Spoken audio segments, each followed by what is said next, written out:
Hi everyone. Today we're going to look at the future. Well, in order to understand the future, we need to look at the past. And what we're going to be looking at is where America is going to be going. Because in Oahspe it says essentially that America is going to be in the forefront of this. So that being the case, we'll look to see what's going to how history has been unfolding toward Jehovah's kingdom on earth and the great fullness as it is in heaven. And so we'll proceed with that. And as you can see, there's diagrams behind me here, and I'm going to move out of the way so that and I have a pointer here, and I'll talk you through this so you can understand not only what has happened and how it's unfolding towards Jehovah's kingdom, but what's going to be coming in the not too distant future. This, what you see here, is the C-spell chart, and man progresses around the chart in 133 years, 133 and a third years actually. And on this wheel, now this is just one of many cycles that are occurring at any particular time. There's actually an infinite number at any time, and Oahspe gives us the main cycles. And the spell is the number one cycle, and the C spell, it means the context wheel for the spell. There's one spell here, from there to there, one spell, the second spell, third spell, fourth spell. 1, 2, 3, 4. And these are the cross quarters in between the midway points, and of course they're points of the beast, meaning, among other things, that these particular points are points of light, by and large. But they're also, and these are points of darkness. The green in the corners that we show here. And the reason that now the beast likes it here, this is the place of freedom for the beasts. The beast likes the corners because it's the furthest away from the light. The light's there, there, there, there. And so the furthest the beast can get away from the light is right here at the corners. It's the darkest that it can get on the wheel. That being the case, we mentioned that the corners are freedom for the beast. And these particular places of light tend to be places of stress or responsibility for the beast. The beast is called the responsibility at these points, and it can be stressful for them. Whereas the faithist is opposite. So the beast has the responsibility there and the freedom there, but for the faithist it's the opposite. These being the places of light, those are places of freedom for the faithist, for the Imatha, for those who have faith in Jehovah. And the corners represent places of responsibility, and the responsibility is to provide for the resurrection of others. It always has been that way, and it always will be that way, because that's the nature of the creation as Jehovah created it. So, what we have listed here is a series of dates, and these are the times, the dates, when man on the C-spell cycle was passing through and hit those particular, one of those 8 points.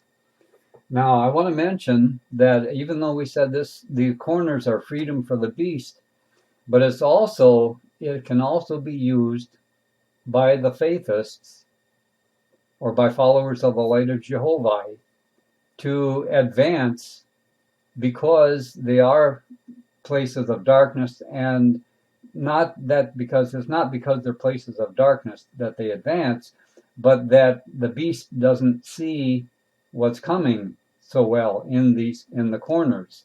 They think they see, sometimes they think they see, but they don't see as clearly what is coming, and therefore during these times you can get great advance movement toward Jehovah's kingdom. in places of light, it's sort of more or less fairly obvious what the S-man, the man of S, is doing, what the faithist is doing. So when I say faithist, and I can also say S-man, S-man, those who are attuned to the S aspect, to the spirit aspect of life from the soul. And the beast essentially pays attention to form rather than the essence. And that's shown on the chart. This is essentially this is the outer realm and the inner realm, and more. This is more or less form. This is more or less the essence or spirit, the unseen foundation, the foundation that is seen, the foundation that is unseen, but nevertheless it's there. It can be felt. It can be perceived to some extent. Right. So that being said, then let's take a look at some of these. Let's take a look at the dates now. The C spell we have starting. It starts here because I'm reading it from the inner foundation rather than the outer foundation. And this outer foundation, when a person is here, by the way, and they look over here, this is form. You could say this is the form, and this is, he looks over here or she looks over here to see the perfected form. Form, perfected form. You're standing here in the origin, looking into the future. Okay, form, perfected form. Here, you're looking at the ideal. And you get an inspiration of light that descends. You get an inspiration of light, and you perceive an ideal, and you move toward it around the wheel. And up here is you attempt to attain to this, which is called the perfected ideal. So here, so you have the form and the perfected form, and the idea and the perfected idea, and that's one of the other reasons why we're starting here on the wheel. So I don't have the starting date here of 1716 because, well, there has to be a cutoff point because the wheel itself never ends. It just goes on and on, but it's not particularly relevant to what we're talking about, or what we're going to be talking about today. 1732 one isn't particularly relevant either, but we put it in there so that to make it look nice and balanced, the way you could follow the sequence easier. But we're actually going to start in 1749 in the United States of America. Now but there was no United States of America in 1749. Instead, there was the colonies in the Americas, controlled by the British. And at this particular point, right around this time, there was a change in the administration of the United States, well, I shouldn't say the United States, of the American colonies by England. And that change was, now before this time, all the way going back to when they were first founded, the policy of the British government was essentially just to ignore the colonies, not to interfere with what was going on, because it was profitable for the mother country and it was profitable for the colonies. And even though Parliament made laws to affect America, sometimes the American colonists, they thought it was unfair, some of the things. Mostly it had to do with trade. And so you would have smuggling and things of that nature that would go on. And but at this time, around 1749, there was a change. And this change in administration was Lord Halifax came in. Now, Lord Halifax signaled a change in the policy toward America.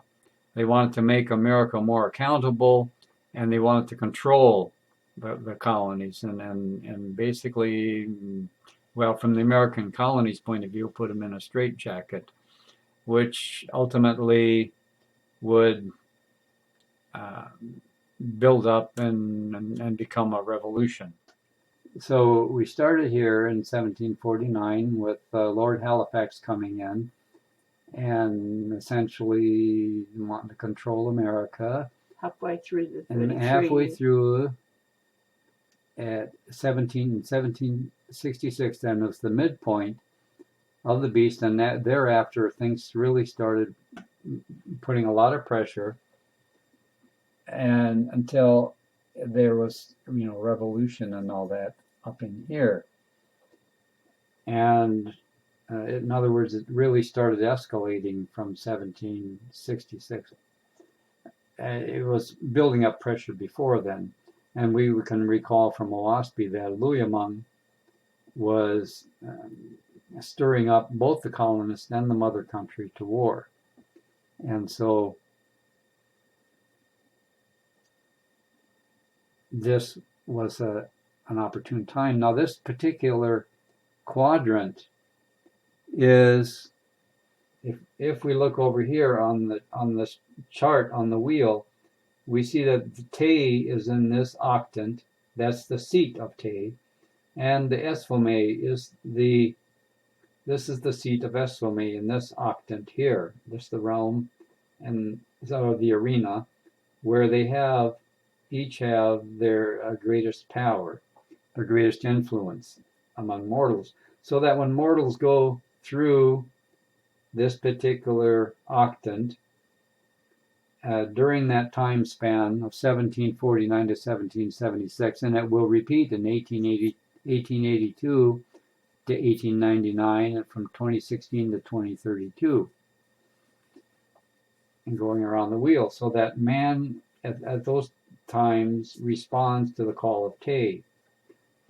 So they try to improve humanity at that time, according to what their ideal that they had, because they're going to bring it up into form, and then they're going to try and perfect the ideal. As they get up here, they're going to move the form into the ideal and unite them if possible. So here we are, and the Republic gets founded, and well, actually the Republic does not get founded yet, but America gains its independence, and they have the Continental Congress, which had been formed along in here, guiding things even up through 1782. Well, once you get to the top here, it's a battle. Really, is what this is. This is a quadrant where war is often waged to settle things, and that's because the ideal that comes to a person down here, that has descended through here, the ideals differ. So they have different ideals, and so when they get up here and they try to put those ideals into form, and they then move that toward the perfected form, and following in the ideal. So maybe they have to adjust the ideal, and that's what it means in a sense, perfected ideal. Usually it's adjusted downward, and that's because the S-man wants to take it all the way up here, but the beast man can't reach that high. His reach, actually, there'll be a smaller circle in here that sort of represents his reach. He's not going to be able to reach that high.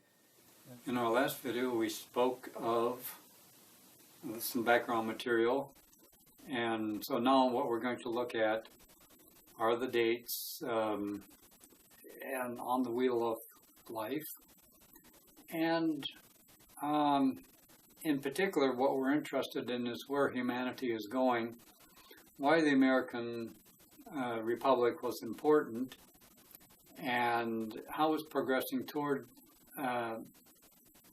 the way toward Jehovah's kingdom, or at least we're going to touch on that, and we're going to see where we're going in the future. And in the last video, we've updated our board a little bit, and as mentioned, this date and this date.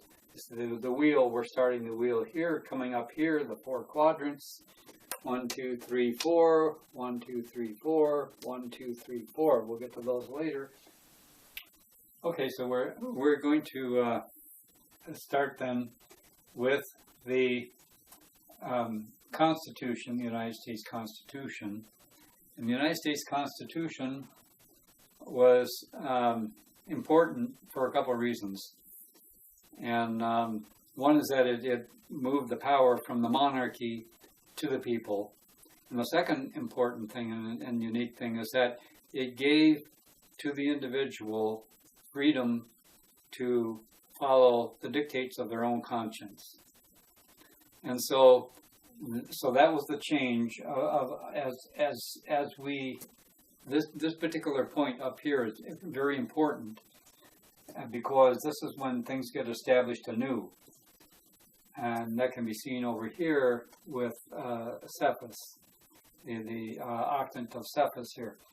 Well, anyway, so so where did the United States go during this time, and how was it movement toward Jehovah's kingdom on earth? So when George Washington came in, he set a lot of precedents,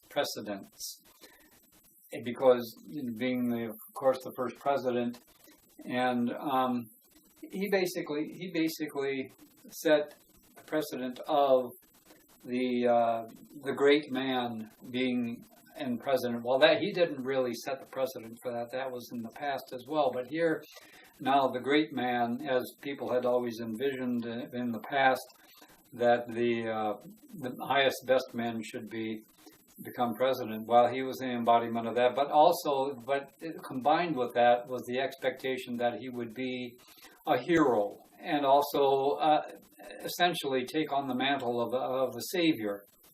Not that he was personally the savior, but because of the culture, the Christian culture that was here, there was this strong sort of identification with that. And so because of that, then that's what got carried forward all the way around the wheel,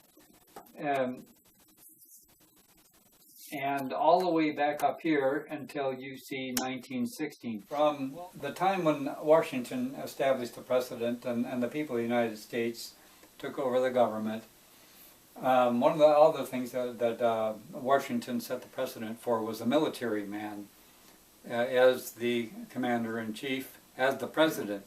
And as a matter of fact, that was said in the Constitution. The old triune confederacy, that you beat away evil. You know, and so that was put in the Constitution itself, and of course we might ask, well, why the Constitution? What's the big deal with the Constitution? Well, the thing is, as faithists, you know, we have faith in the Great Spirit, we have faith in the Creator.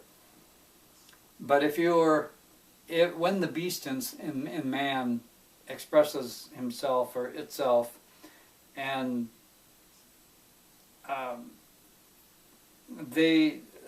someone who doesn't believe in the Great Spirit, so they want to have something concrete that they can turn to, because they can't turn to the Great Spirit because they don't believe in the Great Spirit. So they need something concrete that they can point to and say, yes, this is it. And now in the old days, it was the king, you know, the monarch, the Baogan, and they'd say, okay, you're in charge. But now, with the Republic social order, then the Taogan was able to support the Republic social order. Now the Taogan is a higher grade, and in the tablet of grade and in grade, we can see these different grades. And the lowest grade, the monarchy, can grades 1 through 24. If you have that grade in the social order, which means essentially, well, we all know what grade 1 is. That's in Oahspe and all that. But okay, but to sustain the Republic social order, you need to have people from. It needs to be the social order has to be from grade 25 to 34. Now, what that means, recall from Oahspe, is that 25% of the people, 1 out of every 4 people, has to be above grade 50 in order for the social order, a Republic social order, to sustain itself. And when it gets up as high as 34, it'll still sustain itself. When it gets up to 35 to 49, then that's the next level up. And they are capable of sustaining a fraternity social order.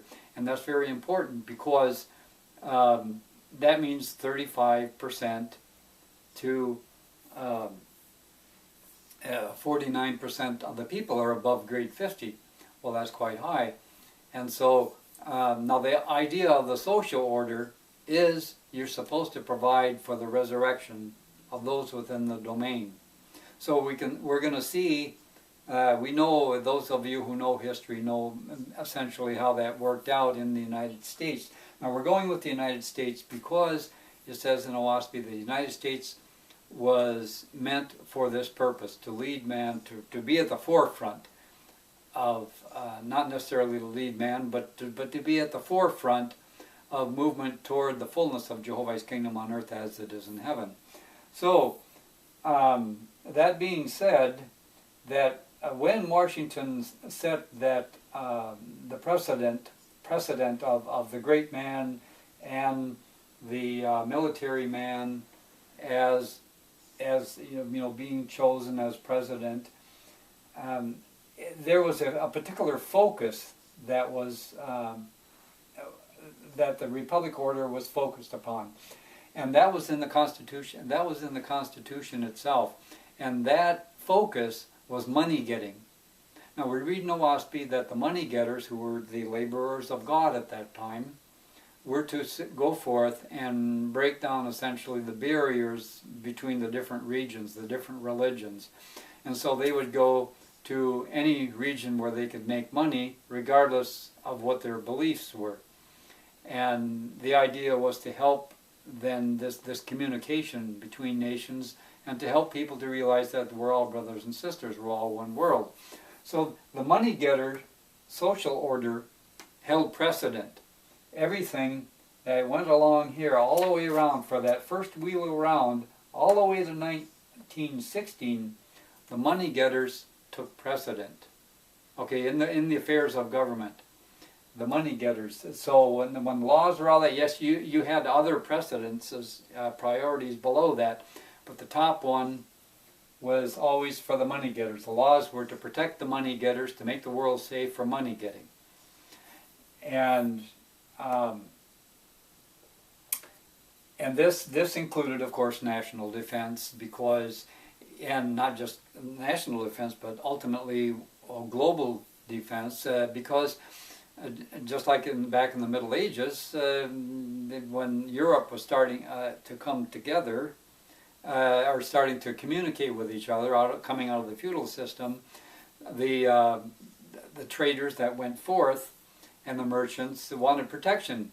They wanted a common standard, so that they wouldn't get robbed going from this realm to that realm. And there were a lot of petty warlords at that time, and so that's why kings, the monarchy, rose up, because they said, we'll ensure this. And so this is also what the Republic is saying. We're going to ensure this for the money getters. And so that's what they did. And now that took precedent all the way until 1916. Now, in 1916, something different happened. There was a change. The priority was no longer money getting. Oh, it was there. It was the second priority. But the top priority is, it's a whole new world. It's a one world. It's a global world. And what are we moving toward? We're moving toward the unity of all the world. We're all one people. We're all brothers and sisters in different countries. Yes, but we're all together in this one world. Spaceship Earth, as some has called it in the past. Well, that actually started here, and it started with the acknowledgement in the setting forth of President Wilson for the League of Nations. That was a step toward it, but the beast did everything they could to try and stop it, and they wouldn't. But many countries joined in the League of Nations. The United States did not.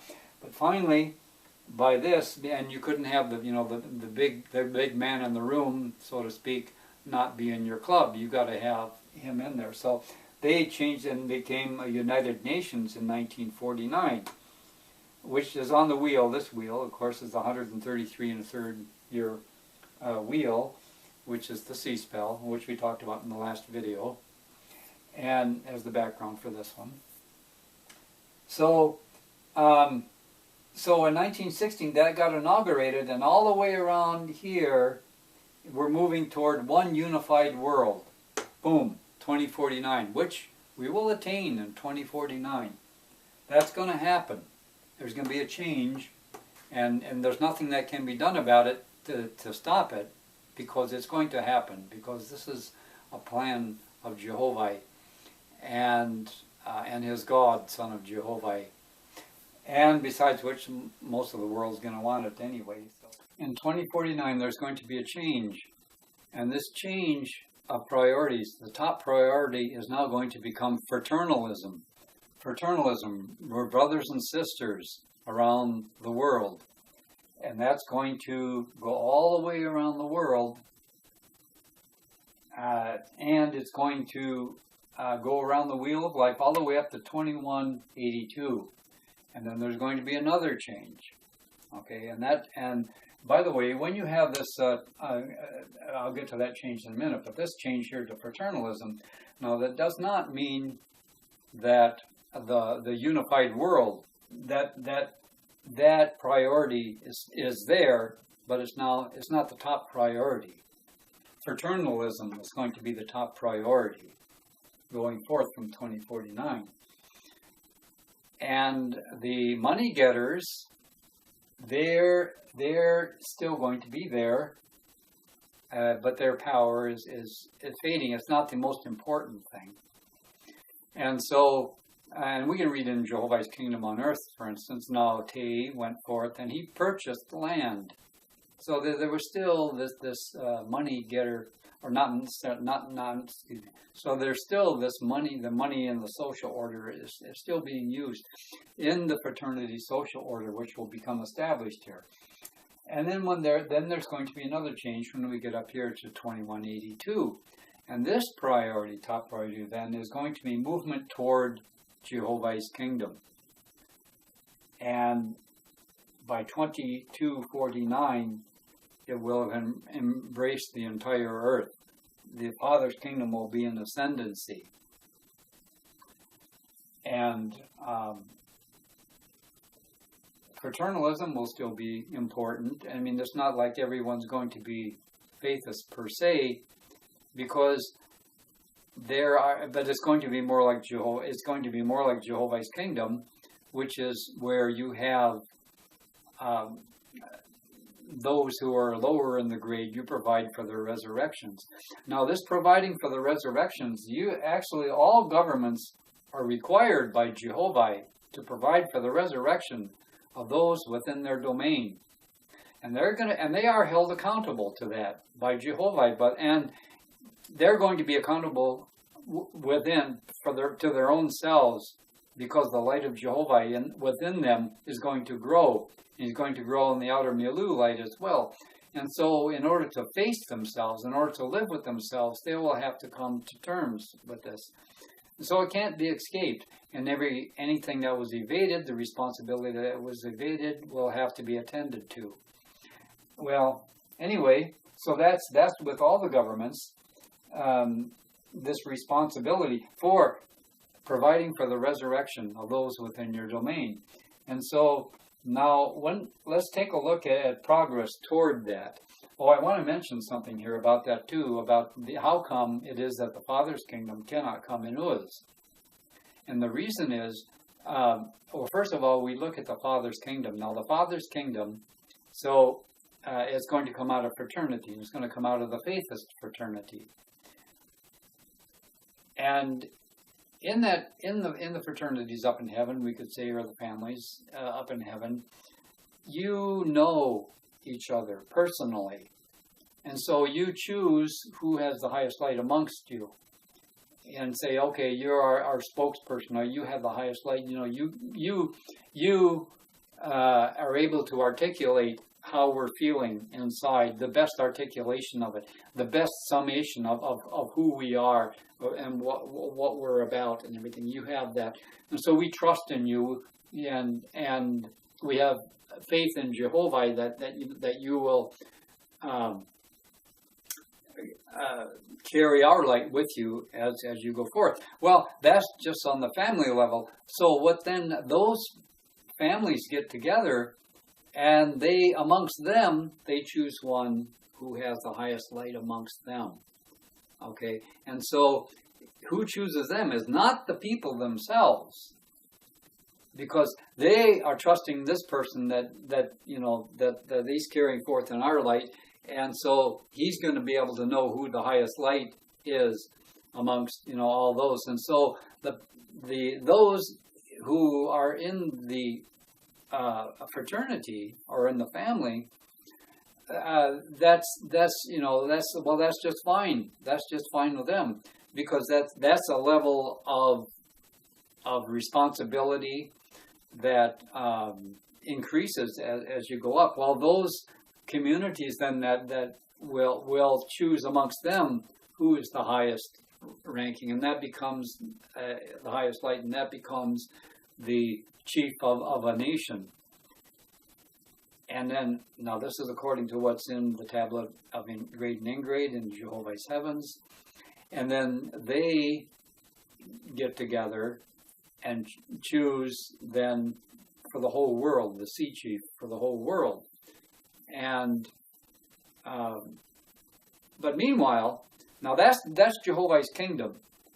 Meanwhile, on earth, in amongst the Uzzian system in order, well, okay, the way the system is set up, the system in order with the Republic system in order, is that we go directly up there. We have to directly pay attention up here to what are going on all these other levels, all these higher grade levels of community and of nation and of the world. And now we don't go to the world level yet at this point. The United States still deals with that through the United Nations, but all the way up to the national level. So we, the individual members of the social order who are eligible for vote and choose to vote in for president, all these different levels. And so they have to basically, they're supposed to personally know each of those, but of course you can't. You can't personally know, and so that, because you can't personally know all these different levels as you go up, then you essentially, the people are, the whole nation is essentially as a fraternity, as a second resurrection. So you read in Oahspe about how the second resurrection will manifest onto a nation or whomever. And that's because they're at that level. They're at that level where they're not as a family with you per se, because you don't know them. They're in charge and they're still responsible, but you don't know them personally, and which is very much unlike a family. The Republic social order is meant to teach man that the majority is not the highest light. It can be a light, a lesser light, and it is a lesser light. What do we do in this situation? So it's a lesser light, but it's not the highest light.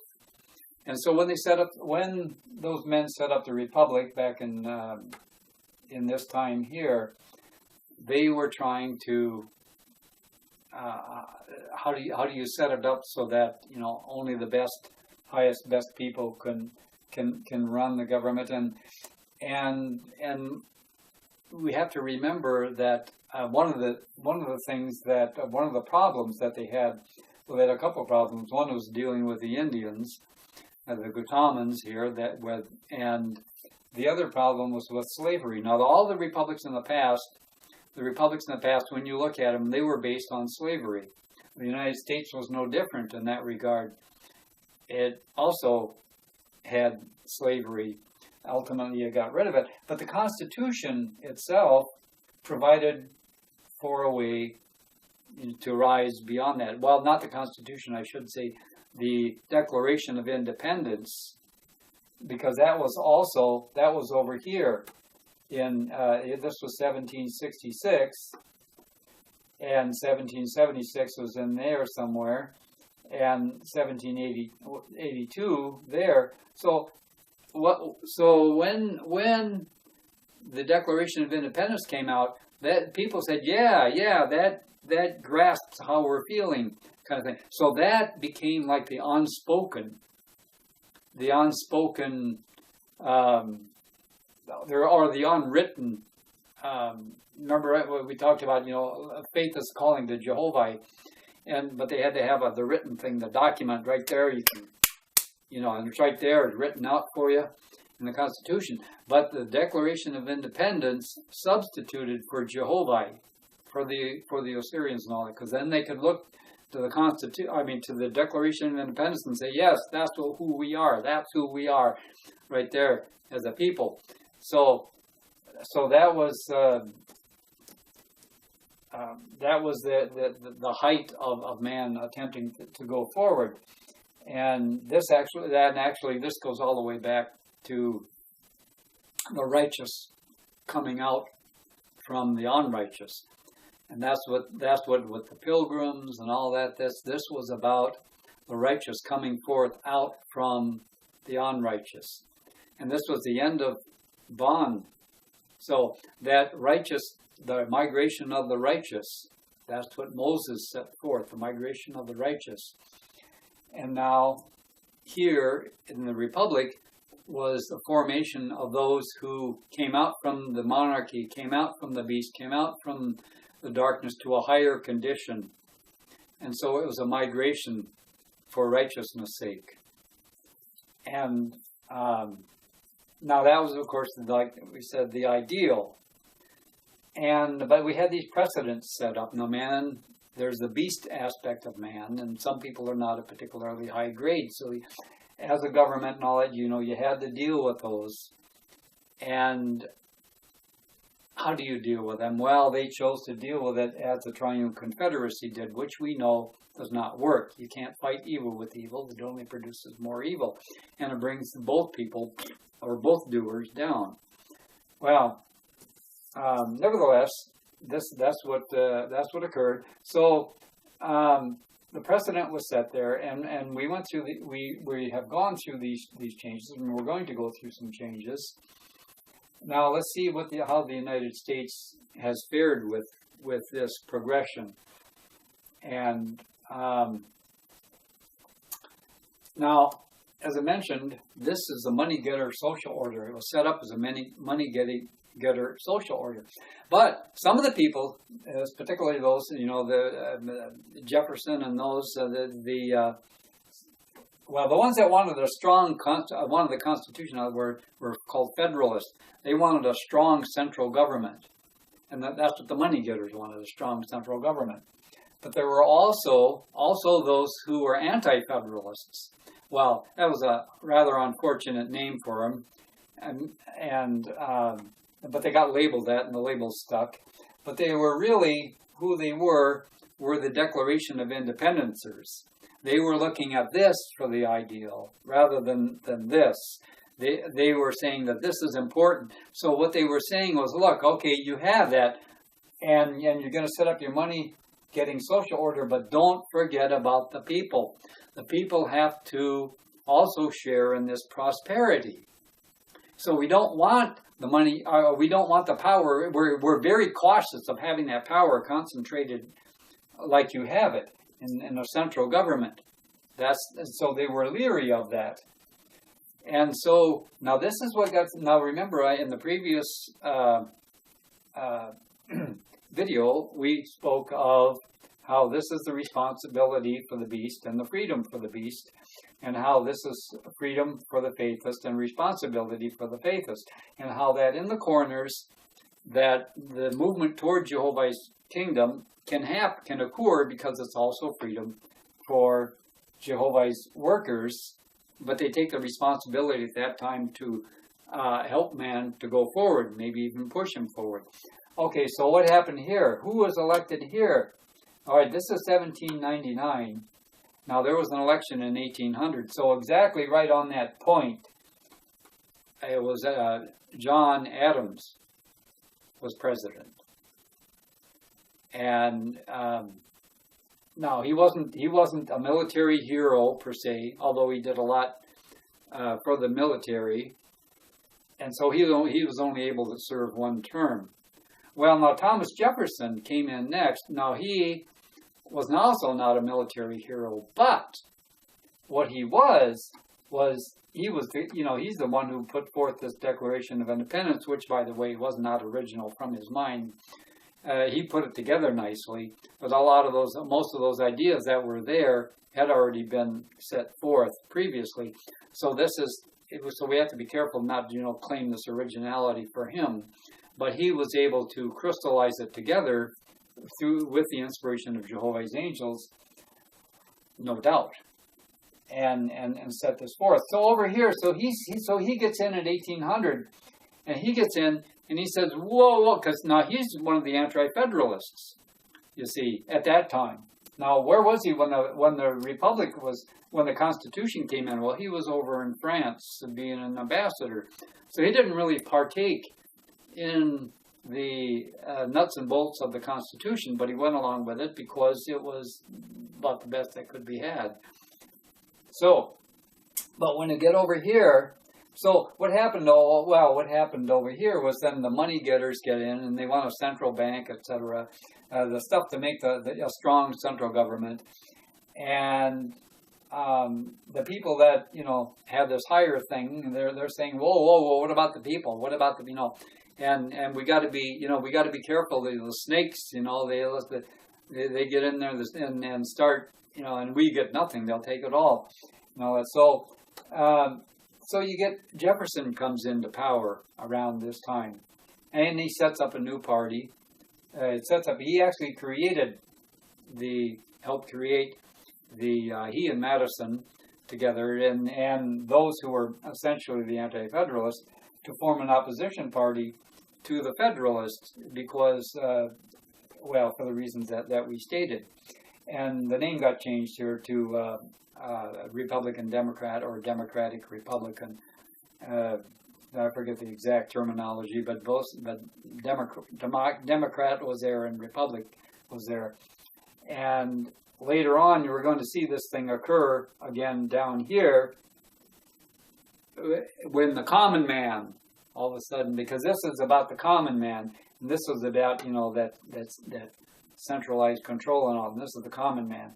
So down here, the first common man gets elected with all that to-do-da, all that stuff in Washington, D.C., and that was Andrew Jackson, became president at this point in this corner down here. And he was the people's, they cheered him on lustily and all that stuff. Now, there were some things that he did that weren't so good. All of them did things that weren't so good. But we're just looking right now at keeping in focus with what we're talking about here. And so in between here, by the way, now, who was president here? All right, this is 1816. Well, Jefferson went from 1800 to 1808. And then Madison came in to 12 and then to 16. And so who came in here was James Monroe. And now he was a part of the Jefferson-Madison thing. Now Madison, interestingly, started out being a strong Federalist, and then he switched sides and went and became along with the faction that Jefferson was, and so he was a part. Those two were sort of set the ball in motion for all the squabbling and stuff too, because when they between those who want to be president, between the two-party system, because the two-party system wasn't there initially in the beginning. Washington tried to stay above it, even though he was essentially a Federalist. And John Adams, of the Federalist, chose him and he got elected. And he wasn't a party person either, per se, because he thought the president should be above all that stuff. And they saw factions. Most of the people did around this time. They saw the factions as not good. They wanted to be unified, one unified people. But all this horrible stuff that they said about each other. You know, politicians say about each other, mudslinging and throwing stuff on the wall to see if it sticks. You know, yucky stuff, and if it does, you know, then all that stuff. Well, that was all going on and around in this time because that was a precedent set by them. But as S was telling me in that regard, that, well, if they hadn't have done it, then it would have gotten worse. If they had not set that precedent, it still would have happened, and the Republic might have fallen apart because it was still in the experimental stage. But because it was Jefferson, and he wrote the Independence, you know, the Declaration of Independence, so all people, you know, and because he did that and everything like that, and because he said, okay, I'll become the president and all that, and he did not dismantle the Republic because of that, then that was a precedent too. That was a very important precedent. That means that two opposing factions can oppose each other, but learn to compromise and come to some type of an agreement. Now, we moving around the wheel here. We from Andrew Jackson here, the people, and this was the time of well, as I say, you know, the People's White House and all that. So and then we come down here to 1849, the beginning of Klausman. So at this point, in 1848, in the election of 1848, we had Zachary Taylor, another general, and got elected. But lo and behold, then he died, and Millard Fillmore came in and essentially did the administration. And Fillmore, now he was more, I don't know exactly how to say it, more modern day, we could say, than that old mindset. And so he caused some progression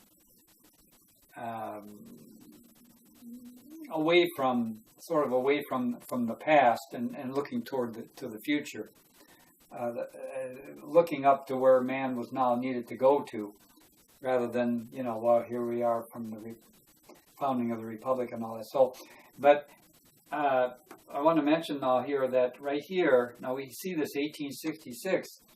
Now this was a big test here, having to do with slavery. Remember, slavery was part of that, and this is where the big test came in here with Lincoln and all that. Well, that finished, and before this 1866, and who was president then was Andrew Johnson, and he tried to. He believed in keeping the Republic together, but he was from the South, and so he also didn't like. Well, what happened here was that the Republican Party had there was a Republican Party here. Andrew Jackson back here formed the Democratic Party. So from the Democratic Republic, whatever, the Republicans, he took the name Democrats. That's for the Democrats. But the Republicans, it was Abraham Lincoln. Now the Republicans, they wanted, to get rid of slavery. And the Democrats, at that time anyway, that this is our institution kind of thing and all that. But anyway, so he was about preserving the Union, Abraham Lincoln and all that. And after him came, and then when he died, Mr. Johnson. And Mr. Johnson, then it was kind of a bumpy thing, but he was sort of like the initial transition after the Civil War, and then went to Grant, and there was a lot of graft and so forth. Now remember, this particular octant here is the beast octant, right here. Okay, and so we could expect some type of the beast being in some strength here. Now we come to 1882. Now in 1882, the election of 1880, Garfield, a man named Garfield, got elected, but and now he was represented more or less the, well, without going into all the history of the politics, essentially there were two factions of the Republican Party at that time. There was the conservatives, and then there was the sort of moderates, I guess we could say, because those old Republicans over here who abolished slavery and set about reconstructing the South and all that, they were the radical Republicans. So this was sort of like the moderate. Well, anyway, so the moderate Republican was Garfield, but he got shot by what was called the stalwarts, who were the conservative parties. So because the office seeker, and it happened that Arthur, Chester Arthur, who was the vice president, then became president. Now they chose Chester Arthur because he was of the stalwarts. He was of the conservative. Garfield was the moderate, and he was so the conservatives came in here. Well, but there was a big change here. There's another big change right here. Now this is entering the arena of Te and all that, and this quadrant here, where you move up into the light, into the tree, and what it says here, this particular arena says independence. Remember, the Declaration of Independence occurred right up here, right up in there. And this is all about independence, and this is the tree quadrant. And so anyway, but the change here was, oddly enough, was not about, because remember, he was still a conservative. It was still the Conservative Party. And he was the most conservative. He represented the most conservative of the Conservative Party. Now, if that sounds a bit familiar, like the Tea Partiers of the recent past here in 2016, and those of the extreme right, that is one reason, because it was going on back then. And we're sort of repeating this here back in 2016, some of that stuff. So Arthur comes in, and then, but what was the change? Well, okay, I also want to talk about the conditions here, because some of these conditions in 1882 have reoccurred, around 1882 have reoccurred around 2016, where we're living at right now. But I'll get back to those in a little bit, because I want to mention in 1882. When we get to 2016, I'll talk about them. I will talk more about them then, if we remember. Anyway, so in 1882, so Chet Arthur comes in, and he's president, and he's a stalwart. But what he represented machine politics. This was the start of machine politics, which occurred all the way around. Now, when we could say that this was great man politics, and it started all the way back with Lord Halifax, but it wasn't great man per se, but the sort of the money getters, in a sense. It started with Lord Halifax and wanting control things and all that, and that went all the way around here. And so this was, the personal politics or the politics of personality, so to speak, in the sense that, you wanted the great man up there, and you didn't want a party man per se, something that just, went through the grindings and the ins and outs of, trying to do this and do that, and how do you, maneuver through sort of like the Byzantium labyrinth back then. Well, Chester Arthur came from that type of a background in New York, and I won't go into all the details, but he essentially set the precedent for the machine politicians. And that machine politicians happened here all the way around. And you can take, for instance, Lyndon Johnson, and he was down here in this corner, and that's how he came up through that way as well. He came up through the machinery, through the twisting arms and all this kind of stuff. And or horse trading and all this kind of stuff, and as they call it, horse trading. But yeah, you do this and we'll do that for you. Scratch my back, I'll scratch yours. If that doesn't work, I'll twist your arm a little bit. You got to do this, or you're not going to be able to sit on the chair of that committee or whatever. All this stuff, that was going on. That's all machine politics. So that happened. That occurred all the way around here, and there's another change. Boom. In 2016.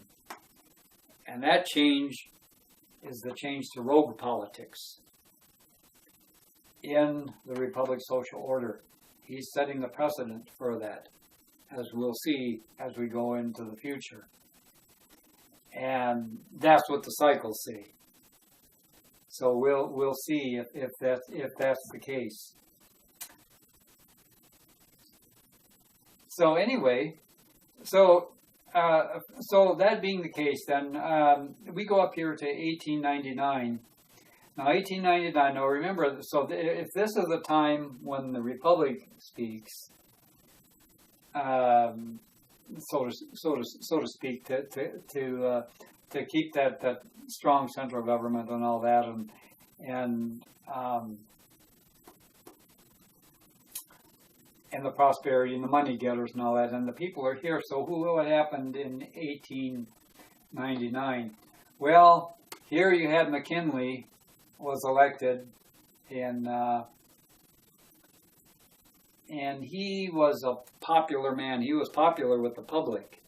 He was seen as sort of like a common man kind of things. But he got shot just shortly after this, 1899. And his vice president came in, and he was Teddy Roosevelt. Now, Teddy Roosevelt, he was the first president born in the Cosman era. So so he's up here now. What did he do? Now he busted the trusts. Now way back here in 1882, at this time, this was the J.D. Rockefeller and the oil trusts and the robber barons, as they were called, and the industrialization of the United States, and this great, massive division between the wealthy and the poor. Kind of reminds us of today, during our times, when they had the 1% with all that great money, and so many poor people and all that great disparity of wealth and so forth.